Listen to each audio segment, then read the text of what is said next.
Crime बनता है। अभी एक कोई महाराज है जो मुस्लिम के विरोध में बोले तो मुसलमानों ने उनके फोटो रोड पे चिपका दिए तो उनको जेल होने हो गई। अभी तो हमारे फोटो फाड़ेंगे तो उन फाड़ने वालों को जेल होगी कि नहीं होगी? तो आप लोगों में ये जब उबाल कब आएगा? दम रखना पड़ेगा। अभी इस इलाके के अंदर जो एससी भाई है, दलित भाई है, वो बिना निकालते हैं गोली के ऊपर, तो दूसरे समाज वाले जो अपने आप में ऊंची जाति समझते हैं वो गोली से नीचे उतारते हैं उन लोगों को। हम अखबार में रोज पढ़ते हैं कभी कभी। वो इंसान नहीं है क्या? दलित इंसान नहीं है? आपको भी डराते होंगे ये लोग, लेकिन हमारे इलाके में हम लोग 80% आदिवासी हैं, 80% भील है, जिसकी वजह से किसी की औकात नहीं बनती हमको घोड़ी से उतारे। हम उतार सकते हैं उनको नीचे, इतना पावर रखते हैं हम लोग। इसलिए हमने देखा है कि हमारे भाई बिखरे हुए हैं, कम है, उनको जगाया जाए। ये जो कांग्रेस और बीजेपी के लोग हैं वो आपको दबा के रखे थे 70 साल से। कालूनदास जी ने जिस दिन आपके फॉर्म भरा या कलेक्ट्री में जाके, उसी दिन से आपकी जीत हो चुकी है। कैसे जीत हो चुकी है बताया आप लोगों को? जो इंसान परीक्षा में बैठने से घबराता है, अरे यार मैं तो फेल हो जाऊंगा 10वीं में, मैं तो परीक्षा नहीं दूंगा, ऐसे ऐसे कांपता है, पेन नहीं आता, कॉपी नहीं, परीक्षा देने नहीं जाता है। आधे लोग तो भाग जाते हैं, नहीं देनी है परीक्षा में तो फेल हो जाऊंगा, कहीं अहमदाबाद चले जाते हैं, कोई जयपुर चले जाते हैं, भाग जाते हैं। कुछ लड़के लोग देखा है आपने, उनको बुखार आ जाता है परीक्षा का नाम सुनते ही। जिस दिन उस आदमी ने, उस लड़के ने परीक्षा का फॉर्म भरा, उसी दिन उस पास हो गया, ऐसा हम लोग मानते हैं। इसलिए ये जो राजसमंद विधानसभा है, उस विधानसभा के अंदर काल अमर सिंह जी का जैसे ही फॉर्म भरा तो आपकी जीत पहली जीत हो चुकी है। कांग्रेस और बीजेपी वालों में ऐसे ऐसे थोड़ी कंपन पैदा हो गई है, अरे यार क्या होगा, ये कितने वोट ले जाएंगे, कितने काटेंगे हमारे। बीजेपी वाले रात दिन परेशान है, ये वोट काट देंगे हमारे। कांग्रेस वाले परेशान है, ये हमारे वोट काट देंगे। भैया हम वोट काटेंगे नहीं, आपको हराएंगे, ये हम आपको कह के जाना चाह रहे हैं, ये आपको कहना पड़ेगा। अब बात ये होती है कि चुनाव में पैसा कहां से आएगा। अभी आप कौन सी तारीख है आज? 12। चुनाव कब है? 17। चुनाव प्रचार थमेगा कब? 16 की शाम को, 15 तक ही है, 15 की शाम को।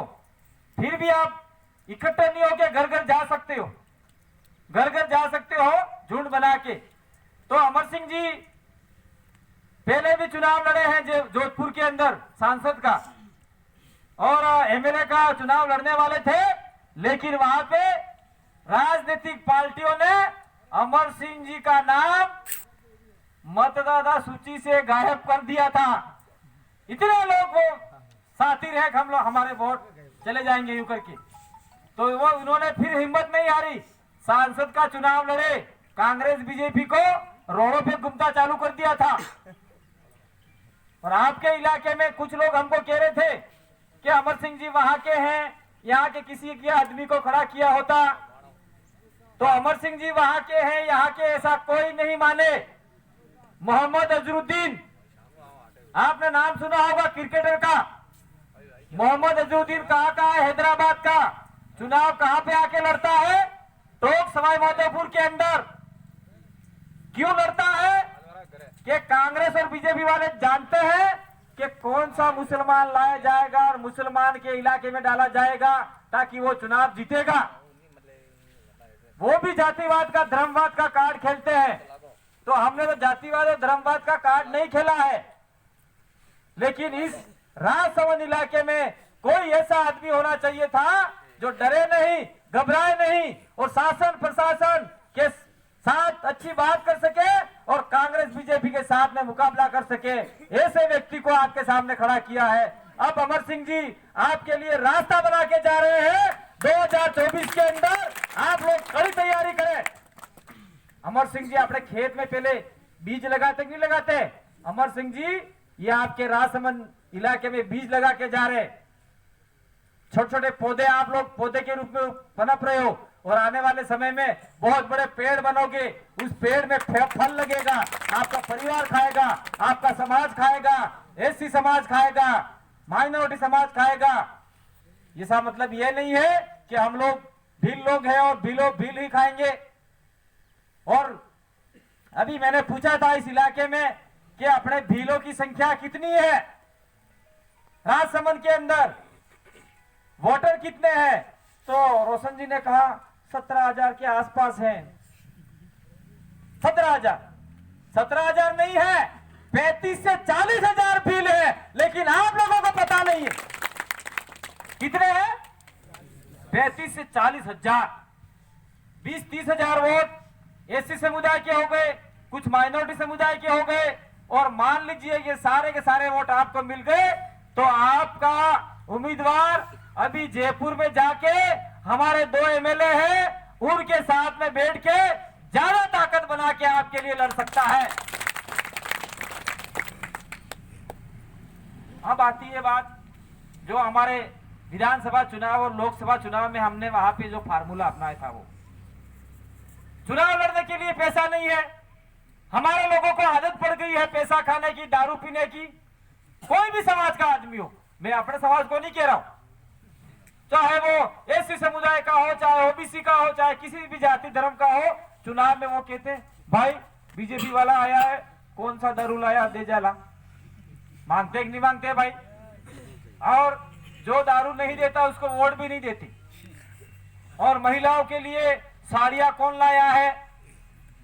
फिर जो उनके बूथ लेवल के होंगे उनके पास आपको पता भी नहीं है, 5,000, 10,000, गांव के अंदर 30,000, पंचायत के अंदर 40,000, ऐसे ऐसे रुपये बांटते हैं। आपको 1 रुपया मिला कभी? तो ये खाने वाले कौन लोग हैं? बड़े बड़े लोग हैं। उनकी चड्डियां फाड़ो, धोतियां खींच डालो। फिर भी हमारे लोगों को आदत पड़ी हुई है खाने पीने की, तो आदत धीरे धीरे जाएगी। एक आदमी दारू पीता है, उसको आप कहोगे भाई कल से दारू मत पीना, कल से दारू मत पीना, वो आदमी दारू नहीं छोड़ेगा, वो बीमार हो जाएगा, वो आदमी बीमार हो जाएगा। इसलिए हम लोग कह रहे हैं कि आप कांग्रेस बीजेपी वालों से दारू मत लेना, पैसे मत लेना।